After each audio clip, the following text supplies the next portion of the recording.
Hola compañeros y compañeras, bienvenidos al programa del La Revolución, una charla necesaria.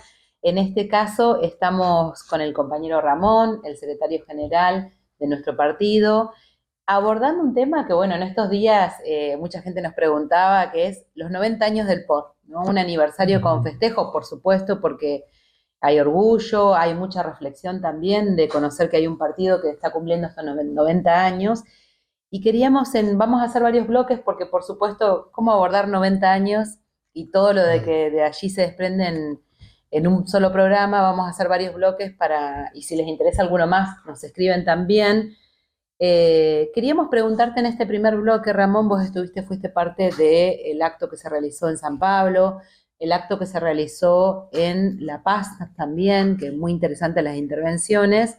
¿Por qué el sobrevivió 90 años? No porque 90 años sea, puede ser 91, 92, no importa, ¿no? Pero tantas décadas, cuando lo que se ve normalmente es que los partidos se rompen en mil pedazos.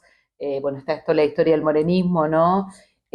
O son directamente superados por la represión, o digamos, no hay un partido trotskista que pueda expresar una historia, digamos, tan rica y sostenida en el tiempo, coherente como el pueblo boliviano. Sí, ciertamente estamos ante un hecho histórico. Es un hecho histórico no solamente para Bolivia, sino internacional. 90 años. Y cuando uno ve los programas de la década del 30, de la década del 40, solamente el POR ha sobrevivido en Bolivia. Es decir, no Los solamente, programas políticos.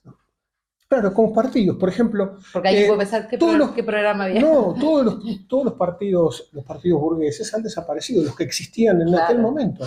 ¿Cómo un partido puede sobrevivir 90 años atravesando dictaduras feroces, atravesando todo tipo de crisis económica, el exilio, la cárcel, la persecución, el trabajo de aislamiento y fragmentación que hizo la Corte Internacional contra el pueblo boliviano? ¿Cómo puede sobrevivir? Y la clave es haber acertado primero qué tipo de revolución, qué tipo de partido que construir para llevar adelante esa revolución, esa transformación de Bolivia.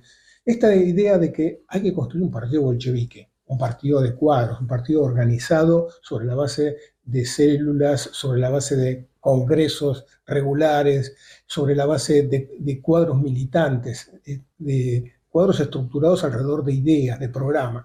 Y esta idea de que el partido tiene que penetrar en la clase obrera.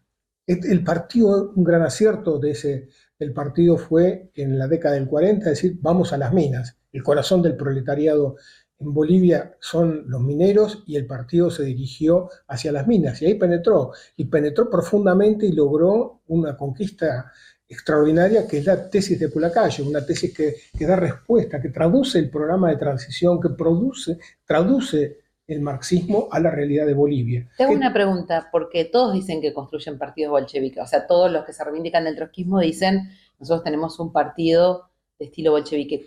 ¿A qué nos referimos específicamente cuando hablamos de ese tipo de organización?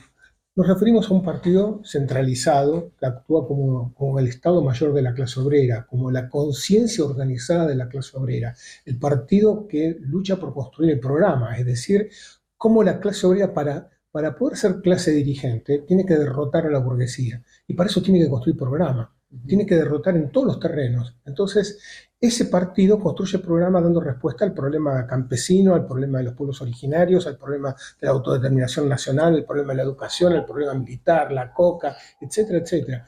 Interviniendo en la lucha de clases va dando respuestas y esto también le permite dar una respuesta a problemas internacionales que van apareciendo.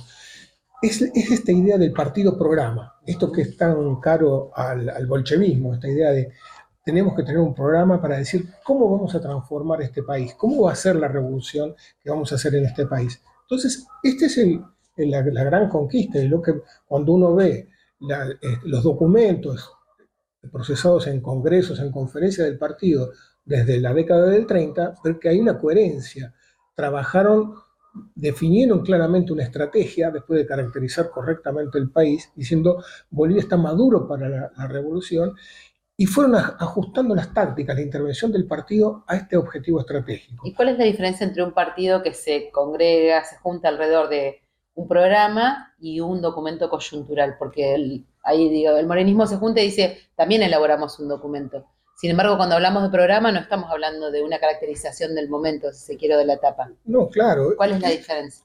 La diferencia es que tiene que explicar profundamente cuál es la estructura de ese país, cómo son las clases, el origen de las clases, qué características tienen las Fuerzas Armadas, qué características tiene el campo, cómo hace la clase obrera para poder dirigir a la mayoría que es de origen campesino, que son pueblos originarios, para decir que la solución de sus problemas solamente se va a conquistar por medio de la revolución proletaria. Para eso la clase obrera tiene que ganarse a esa mayoría y para eso tiene que derrotar a la burguesía, es decir, que la burguesía no va a resolver ninguno de los problemas nacionales. Entonces, este es el desafío y esto es construir programas. En general, la izquierda se limita a formulaciones coyunturales, limitadas, superficiales, repitiendo algunas consignas, algunos planteos internacionales, pero no hacen un esfuerzo por explicar porque no es lo mismo la revolución en Bolivia que en Argentina, que en España o que en Rusia.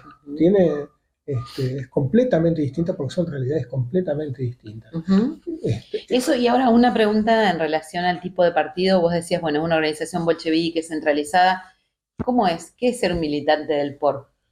Sí, la idea es que no alcanza con adherir en general a las ideas programáticas, a la concepción estratégica del partido, sino que los militantes tienen que estudiar, tienen que formarse políticamente, tienen que pensar con su propia cabeza, tienen que intervenir en la lucha de clases con cierta autonomía, porque está armado políticamente, no hay un recetario, sino tiene que meterse en la lucha de clases y de ahí elaborar y criticar la acción, porque esto es lo que permite al partido dar un paso adelante, ser el primero que critique y que critica abiertamente su propia acción. Es decir, como decía Guillermo Lora, el partido aprendió más de los errores que de los aciertos, porque a veces de los aciertos no se termina de dar cuenta, en cambio, entender cuál es la raíz, cuál es el problema y poder superarlo. Y se criticó a sí mismo antes que lo pudieran criticar otras corrientes. ¿Por qué? Porque tiene una base programática. Esto no quiere decir que el programa es inmutable. Uh-huh. Quiere decir que el partido formula, sobre la base del materialismo dialéctico, el materialismo histórico, estudia, analiza cuál es la realidad de ese país que hay que transformar, cuáles son las leyes que se aplican en su desarrollo, y poder formular cuál es la política, cuál es la táctica, cuál es la línea que tiene que desarrollar ese partido. Y eso lo va corrigiendo a medida que va interviniendo. Bueno, digamos, entre muchos otros aspectos, como por ejemplo, sintéticamente y como título, la financiación del partido, que es un partido que se financia con sus propios ingresos, que eso es muy importante porque le genera independencia política. Su estrategia es la revolución y dictadura proletarias, no es, digamos, conseguir una banca más en un lugar. Son militantes, cuando la gente mira los actos, dice qué cantidad de cuadros son militantes que se forman colectivamente.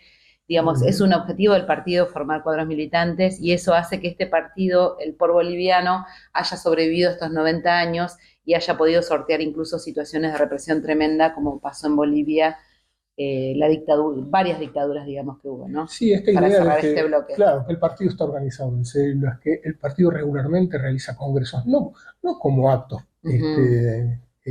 como demostraciones circenses, sino una verdadera escuela de cuadros. Son los congresos, las conferencias basados en documentos donde la militancia estudia, debate y va ajustando la línea de intervención del partido. Este es el concepto bolchevique de partido, ¿no? Para si quieren profundizar más, hay varios folletos escritos por el camarada Guillermo Lora, que debaten, e incluso hay un libro muy bueno. Teoría marxista del partido y el partido y su organización. Bien, Teoría marxista del partido, de Guillermo Lora, para bucear un poquito más en qué tipo de partido es el POR en estos 90 años. Terminamos con este primer bloque, enganchense en el segundo que seguro les va a interesar el POR boliviano y las tesis de Pulgar.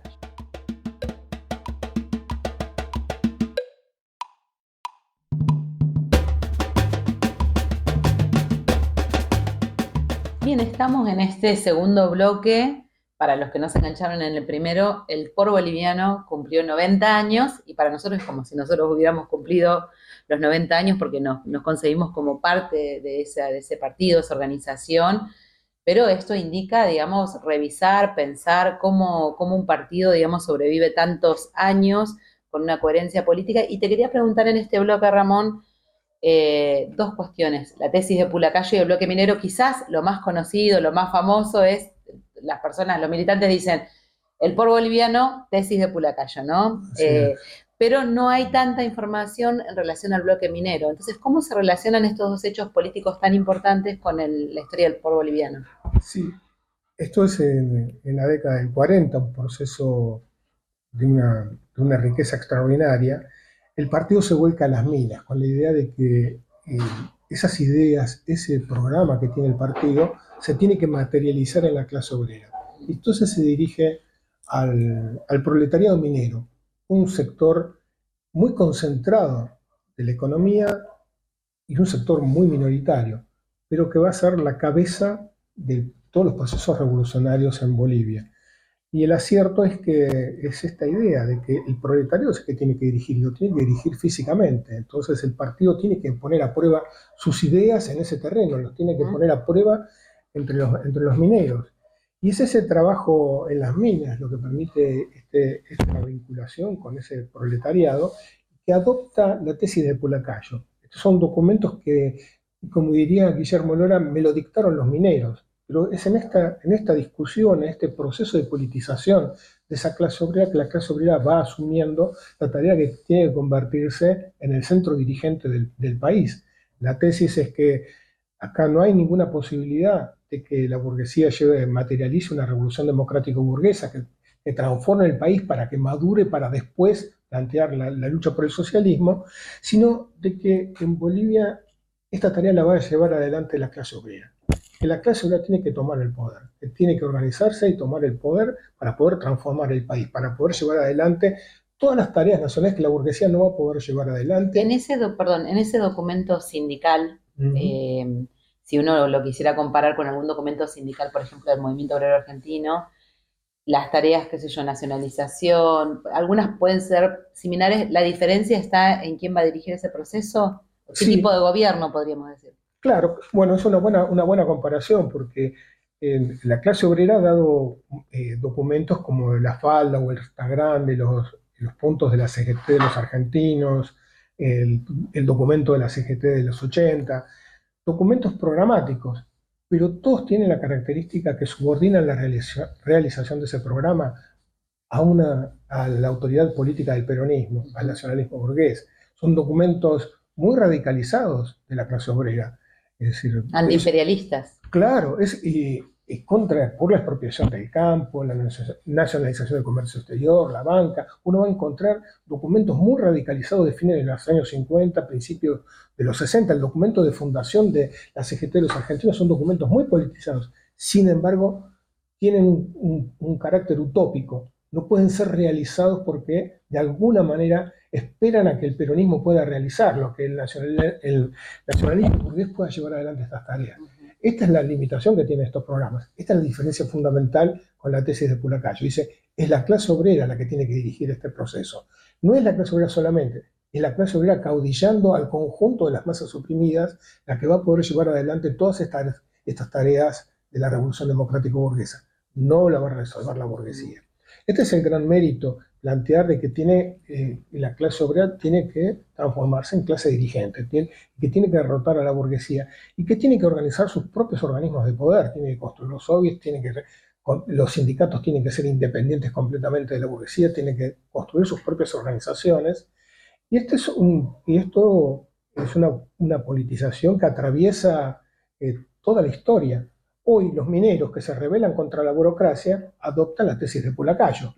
Jóvenes mineros que no conocen, dice, hay una tradición, dice, nosotros tenemos que conocer, tenemos que estudiar, queremos que nos oriente aquella tesis de Pulacayo tan famosa de los años 40. Y esto va a influenciar al movimiento obrero en relación al peso que tiene respecto al resto de los trabajadores, todo, ¿no? Así es.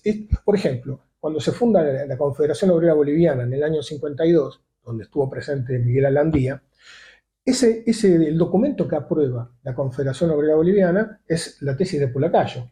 Es decir, la Confederación Obrera Boliviana adopta un carácter soviético, porque incluye en su seno a todos los sectores oprimidos bajo la dirección de la clase obrera. Para ponerle nombre, digo, por si alguien no sabe, hay una sola central obrera, donde están todos, Todos los los sectores. campesinos, los obreros, los estudiantes, los docentes. Exacto, todos los sectores, con la particularidad que dirige la clase obrera y el sector más concentrado de la clase obrera. Es decir, el Comité Ejecutivo de la Confederación Obrera Boliviana está en manos de los mineros, porque los trabajadores conciben de que su dirección es el proletariado minero. Esta claridad tiene, y tiene un peso eh, eh, cualitativo en la formación, porque no es el número, es la calidad, es el lugar que ocupa en la producción social lo que determina la importancia que tiene el proletariado minero.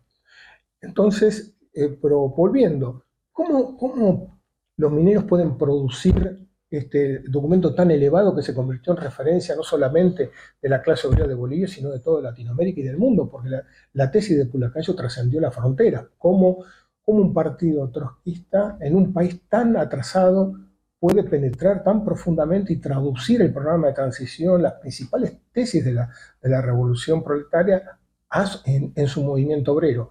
Fue una gran conmoción. La Corte Internacional llegó a decir que Bolivia era la sección más importante de la Corte Internacional por esta influencia que tenía en el movimiento obrero. Esta es la importancia que tiene la tesis. Ahora, también tiene errores, porque que los Justo te iba a preguntar, que lo va a advertir el propio pueblo boliviano, que es, por ejemplo, plantea la táctica del Frente Único Proletario. Dice, esto es un error. Ya dice, la Tercera Internacional formuló claramente que los países atrasados lo que corresponde es el frente antiimperialista. La clase obrera tiene que dirigir a las masas oprimidas. Sería un frente muy minoritario en Bolivia, por el peso de la clase obrera, un frente único proletario. Claro, y corrige, y va a corregir en la década siguiente esta formulación. O sea, también dice, este error lo advertimos nosotros mismos y nosotros mismos lo corregimos y dijimos, esto es un déficit, porque si bien está planteada la idea de que tiene que acaudillar a la mayoría oprimida, cuando formula la táctica hace una formulación equivocada y la corrige después. Otro aspecto de la década del 40 que tiene una gran trascendencia porque el POR va a asimilar las principales lecciones de los bolcheviques de cómo se interviene en el Parlamento.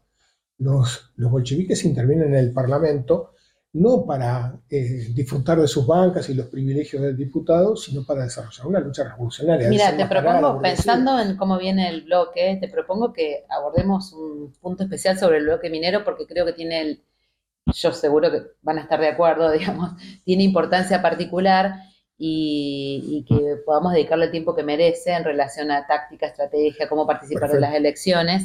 Y para terminar con la vinculación de estos 90 años y la tesis de Pulacayo, vos decías, bueno, marcó la historia del movimiento obrero, la creación de la COP. ¿Cuál, digamos, es la vinculación actual hoy entre el POR boliviano y la tesis de Pulacayo y la COP?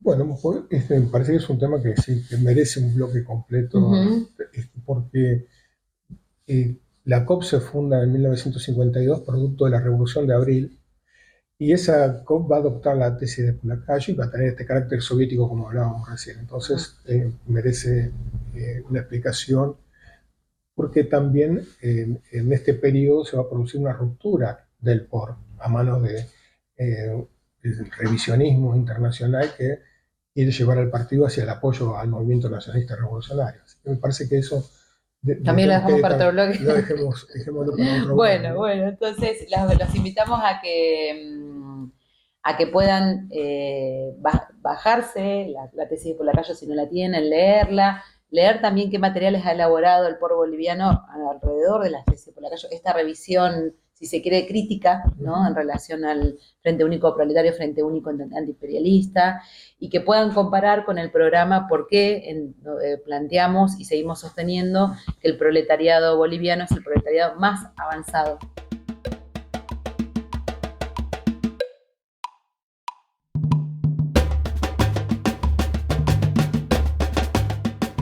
Hola compañeros y compañeras, estamos en el tercer bloque de este aniversario 90 años del POR boliviano. Queríamos preguntarte en este bloque particularmente hay mitos sobre el POR boliviano, ¿no? Uno de ellos es que nunca el POR boliviano no participa o el POR no participa en las elecciones. Ellos ignoran las elecciones, siempre llaman a votar blanco, nulo, lo que sea. Y bueno, pensamos nosotros, sospechamos que tiene que ver porque no quieren reconocer la experiencia del bloque minero parlamentario, una experiencia muy importante de intervención en las elecciones del POR y de haber ganado lugares claves y de haber tenido una intervención en el Parlamento burgués. ¿Es así? Es así, siguiendo la tradición de la oposición de izquierda, porque previamente ya en Chile había habido diputados que habían habían intervenido como intervenían los bolcheviques, es decir, La experiencia de los años 30, ¿no? claro, claro, a finales de la década de 30.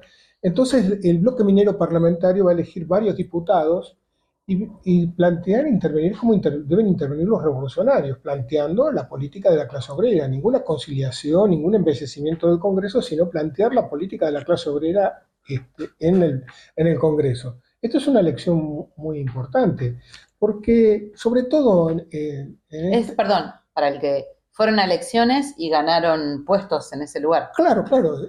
Creo que fueron 6 diputaciones, entre ellos Guillermo Lora, también estaba Lechín, Lechín Oquendo, que era también dirigente sindical. Entonces, fue una experiencia extraordinaria porque pudo ayudar a los mineros, se pudo ayudar a la clase obrera, a las masas a desnudar el carácter del Congreso, que ese es el papel de los revolucionarios, chocar con la institución, ayudar a desenmascarar su papel como parte del Estado burgués, no crear ningún tipo de ilusión, porque nada se va a resolver en el Congreso, no va a salir ninguna resolución de ningún problema nacional ni de ningún problema de los trabajadores. Es decir, solamente la lucha de clases es la que puede llevar adelante la resolución de los problemas de los trabajadores. Esto es una experiencia este, muy importante que forma parte del capital político de la clase obrera internacional, así como la intervención de los bolcheviques en las Dumas en Rusia, o como la intervención, como citábamos, de la oposición de izquierda en Chile. Esto también forma parte del bagaje, del capital de los revolucionarios, de cómo deben intervenir en las elecciones. Entonces, esto es como decía Guillermo Lora, nuestro partido es un partido de publicistas. Está todo escrito, todo documentado. Se puede reconstruir la historia por la intervención en el Congreso, en el Parlamento, la tesis de Pulacayo, los debates. Se puede reconstruir toda la historia porque está todo documentado, está todo escrito. Hay 70 volúmenes de las obras completas de Guillermo Lora, donde está toda la historia del partido, la historia del movimiento obrero y todas las luchas políticas. Entonces, se puede reconstruir fácilmente esta historia, hay que estudiarla, hay que buscar los documentos y ¿Y referirse qué a hizo eso. ahí el por boliviano en el Parlamento? ¿Cómo intervino? ¿Presentó proyectos? ¿No presentó? ¿Cuál era su rol fundamental? Después no vamos a expoliar, pero fue una experiencia corta, porque pasaron varias cosas después, ¿no?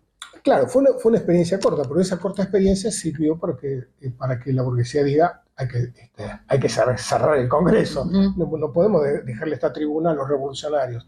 Esta es la experiencia. Ese breve periodo de experiencia de los diputados ayudaron a desenmascarar el papel del Congreso.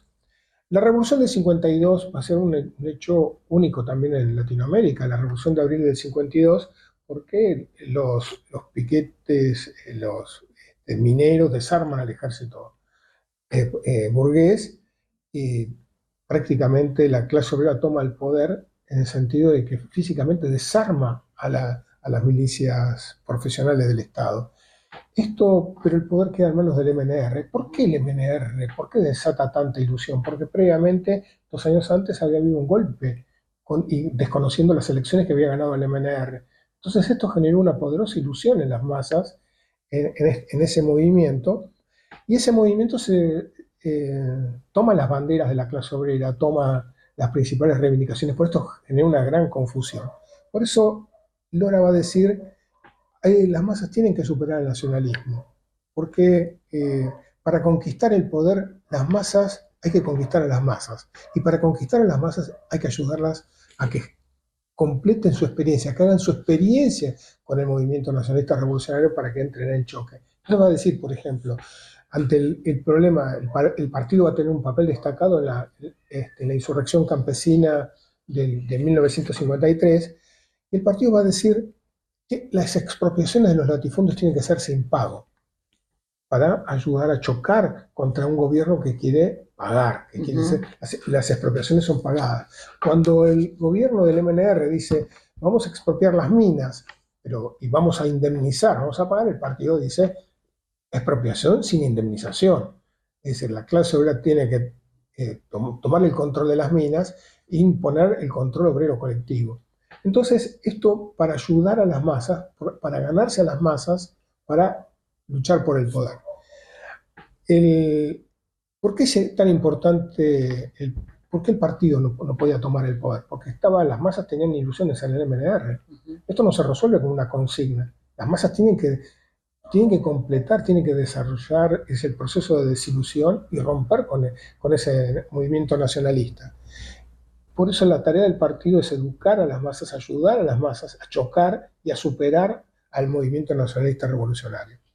Esto se va a dar muy rápido, entonces por eso decíamos que el pablismo fue derrotado. La idea que tenía la Cuarta Internacional de que había que colaborar con los partidos comunistas estalinizados o que había que disolverse dentro de los movimientos nacionalistas en los países atrasados, quedó derrotado.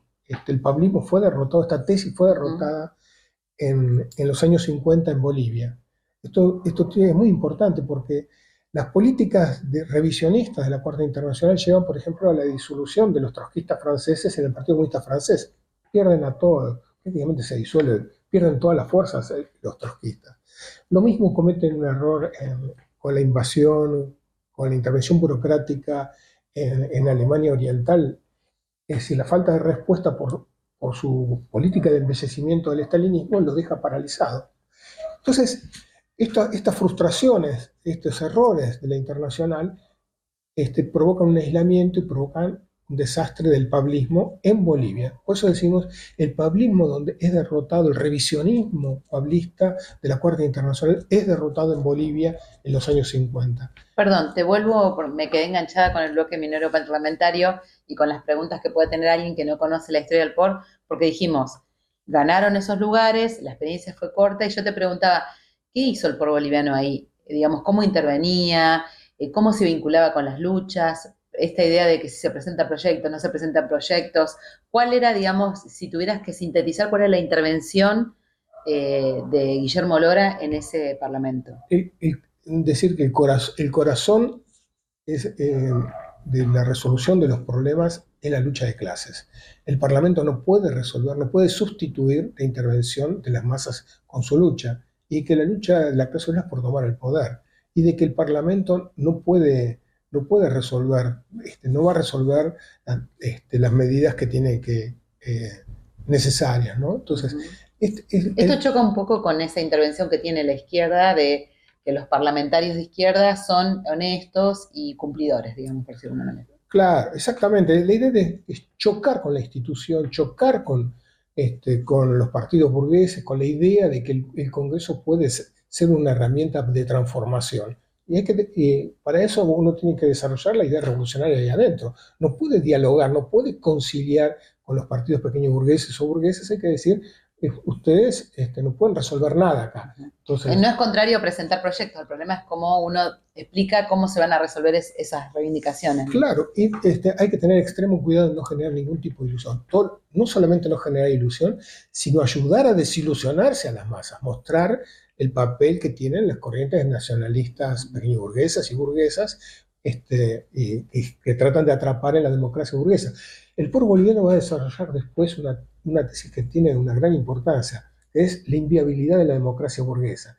Esta idea de que no es posible la democracia burguesa en la Bolivia atrasada. Apenas, dice, es un lujo que se pueden dar las grandes potencias capitalistas. Es decir, en un país atrasado no es posible que florezca la democracia porque no hay bases materiales en que apoyarse.